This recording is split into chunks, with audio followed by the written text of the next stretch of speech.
За шинэ 7 хоногийн минь төргий.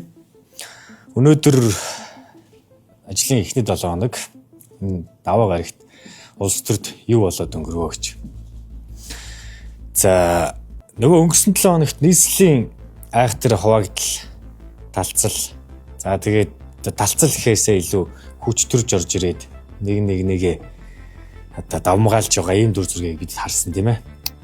Нямбатар дарга орж ирээд тараа явуулсан нийтхийн хурлаа хуралдуулаад бүлгийн даргаараа сандаг сүрэнг нийтхийн даргаараа их хоёрыг тавьсан. За тэгээ энэ ингээ явсаар байгаа нөгөө хэрүүл болоод энэ хэрүүлийг алгасчээ те угаасаа хэрүүлийг та бүхэн мэдж байгаа. Нямбатар баяр нь би ажиллаа өгөхгүй гэж хэрүүл хийгээд энэ хууль ус гэж хэрүүл хийгээд нөгөө талаас намын өдөртөх зөвлөлөөр их хоёрыг оруулна гэд батламжлна гэд.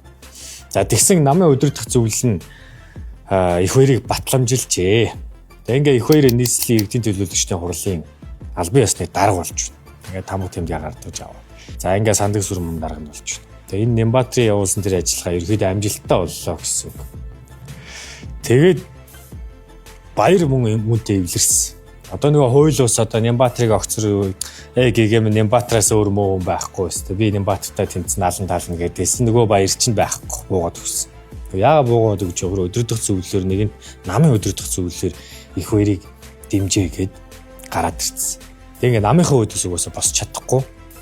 Тийм учраас өнөөдөр ингээд Facebook дээр уртаа юм пост оруулсан байна. Тэг хийсэн ажлаа дурдаад байгаа юм шигтэй ингээ нэг юм уртаа пост оруулсан. Тэг ингээд нийслэлийн асуудал шийдэгдлээ гэж. Ингээ авч болдсон байна. Монгол Ардын намынхын хүсвэл ямар ч албан тушаалыг ямар ч нөхцөл байдлаас авч болдсон байна гэдгийг бид ингээд харлаа гэж. За тэгээд үргэлжлүүлээд өнөөдөр намын одоо бүлгүүд хуралддаг. За мөн хүн намын зөвлөл хуралддаг. Тэгээд сонирхолтой нь өнөөдөр арчсан нам нөгөө нэг бүлгийнхаа даргын асуудлыг ярих байсан. Бүлгийнхаа хурлаараа. Тэгээд тэр нь ямар учиртай юм бэ гэхээр нөгөө нэг зогтгөрөл дарга чи одоо хүртэл арчсан намын бүлгийн даргаа хийгээд тэгээ намынхаа даргаыг ингээд яваад байгаа. Тэгээ өөрөө ч гэсэн анх ингээд нөгөө намын дарга болж явахад нь бүлгийнхаа даргаыг өгөхгүй мүү нэтэр гээд нэлээд шүүмжилт өртөжсэн. Тэгээ өөрөө өгнөө гэж яагаад тэгээд өгөөгүй өдий хүртэл явсан.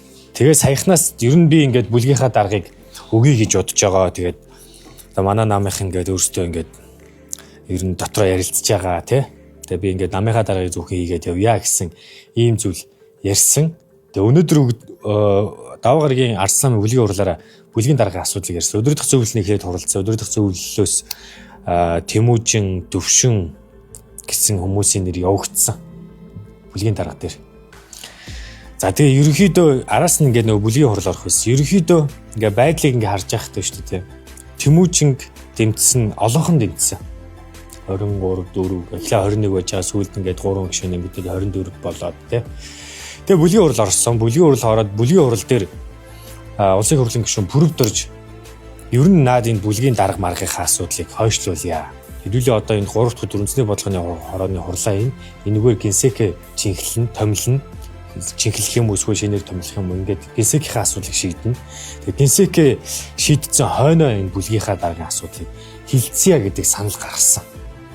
Тэгээд нөгөө гинт бүлгийн дарга асуудлыг яригдчихсэн хүмүүс бүлгийн дарга дээр Тэмүүжин дэмжижсэн чинь гинт за нэрээ тийм ч юм уу да гэдэг ингээд болсон юм шүү га.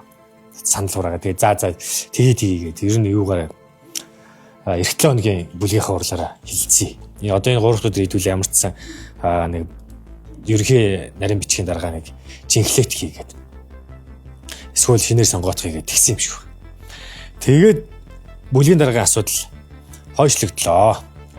Тэгээ өвн Тэмүүжин ингээ сонгоно гэдэг жисэн тэгээд тэр худлаа олж байгаа шүү. Тэгээ одоо 3 дахь өдрийн үндэсний бодлогын хорооны хурлаар баяр цогт ерөнхийдөө сонгогдох нь нэг 80 шин хувьтай яваад байгаа юм уу да. Тэгээд мэдээж Женкогийн тал эсэргүүцэж байгаа. Тэгээд зарим нэг ганц нэг гишүүд мөн эсэргүүцэж байгаа. Тэгээд тэр бол одоо 2 өдрийн хугацаанд нөгөө талд нь гарч зогсдол багцлж чадахгүй илгүй дээ. Тэгээд үндэсний бодлогоор баяр цогтыг чингэлэндээ баяр цогт чингэлэхтэд ороод ирэхээр Тэмүүжин гишүүн бүлгийн дарга болохгүй хаа гэж бодож байна.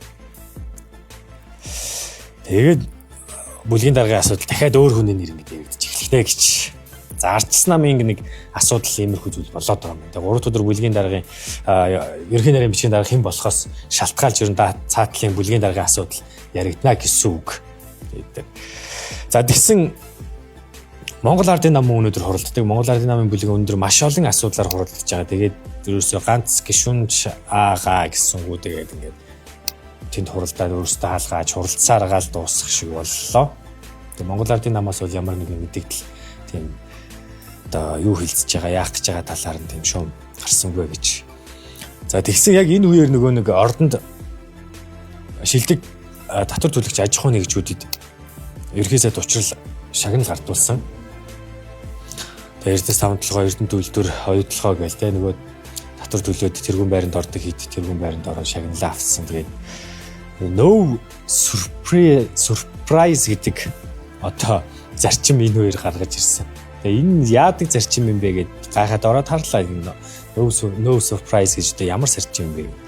Тэгсэн ингээд төр нөгөө гинтийн биелэг байж одоо те ямар нэгэн бизнес эрхлэгчдэд ингээд зохиомл саад татвар болохгүй байхыг хэлээд байгаа юм байна. Өөрийнх нь хувьд одоо no surprise гэдэг зарчим учрлын хувьд бол тэрийг хэлээд байгаа. Тэгээд энэ үеэр ингээд маш урт юм ярьсан. Уг нь ингээд шагналаа гардуулаад гарчихгүй ингээд урдталт нь ингээд баг өөрийнхөө ингээд мөрийн хөтөлбөрхөө юм ярьсан. Тэгээд энэ үеэр яг ийм зарчим шинээр зарчим гарч ирлээ гэж. Тэгээд одоо төрийн бүх шатанд одоо ингээд бизнес эрхлэгчдийг ингээд зохиомлоор саадуулдаг ийм байдлыг халнаа гэж. Энийг хэдүүлээ энэ өнөөдрөөс хойш no surprise гэж зарчмаа гэж нэрлэх нь шүү гэж. За тэг хүн намын зөвлөл өнөөдөр хурлаа. Хүн намын зөвлөл ингээд нэг хэд хэдэн асуудал хэлэлцсэн байна. Тэгээд тэр асуудал нь юу байсан бэ гэхээр татврын багц хуулийн дээр ганц нэг зөвлөлөөр одоо санал хүргүүлж байгаа юм байна. Тэгээд тэр нь юу байсан бэ гэхээр одоо хөдөлмөрийн доод хэмжээгээр цалинждаг хүмүүсийн хөвний орлогын албан татврыг одоо 100% чөлөөлөөд тэгээд түүнээс дээшигээ ингээд цалинтай болоод ирэхээр ингээд үе шаттайгаар ингээд хүн хөвний орлогын албан татвараас чөлөөлдөг байя гэсэн ийм саналыг одоо энэ татврын багц хуулийн дээр оруулах гэж байгаа юм байна. За тэгээд 400 мянган төгрөгийн худалдан авалт хүртэл 498 мянга чөлөөдөгчлээ худалдан авалт хүртэл нүүдийн буцаа олголтыг 100% болгодог. Тэрнээс дээшгээ ингээд үе шаттайгаар багасгадаг иймэрхүү зүйл рүү шилжийа гэсэн зүйлийг бас оруулж ирж байгаа. Энэ мэтчлэн ингээд татврын багц хуулийн дээр хүн намын зөвлөл энэ хэд хэдэн санаа оруулж ирж байгаа юм. Энэ хүн намын зөвлөл сүүлийн хөөрхөн амт сүүлийн үед их ам ороод байна. Одоо чуулган ч хагас баг талдаа орж байна. Тэгээд түүнээс өмнө нэгэн зөвлөл нь байгуулагдсан ч байгуулагдаа гэж байсан юм уу. Ямар тааш нэг дөнгөж саяхнаас нэг хэдэн ганц нэг сарын өмнөөс л ам ороод л ганц нэг юм тэндээс нэг жоохон юм дуурайд байдаг болж эхэлж байна. Тэгээд энэ бол маш зөв. Яг хөө нэгэнт одоо намын дарга нь олон түмэнд нэр нүрээ алдаад 2-3 засаг дагаад ажилласан ч гэсэн тэр дотор намд байгаа хүмүүс нь өөр хийсэн үзэл бодолтой тэр намынхаа үзэл бодлыг аваад явж иж болно шүү дээ тий.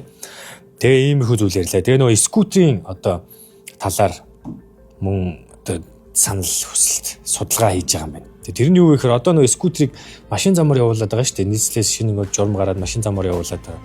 Тэгээ нөгөө машин зам дээр явахаар одоо юм зохицуулсан юм бас дүрэн байхгүй болчиход идэг. Тэгээ ингээд замын хажуудлын хөвөөгөр явахаар нөгөө осол аваарын шалтгаан нэмэгдэх гээд идэг те. Нөгөө жолоочт нь одоо тасаагүй байгаа. Тэр скутерийг яагаад машин замаар яваад байгаа ингээд нөгөө жолооч нь ингээд нөгөө хүмүүстээ хэлдэг. Тэнгуут нөгөө хүмүүс нь одоо тэр зам дээр ямар нийс чи ингээд журмаараа яв гэсэн ингээд олон давуугаар хэвлдээд байлтай биш. Тэгээд тиймэрхүү байдлаас үүсээд ингээд осол аваарын шалтгаан ихсэх магадaltaй байна гэсэн юм судалгаа хийгээд байгаа юм байна. Тэгээ энэ дээр бас мөн судалгаа хийгээд зарим нэг санал хүсэлтийг гаргах юм байна гэж ойлгосон гэж. За өнөөдрийн улс төр нэг юмрхүү боллоо.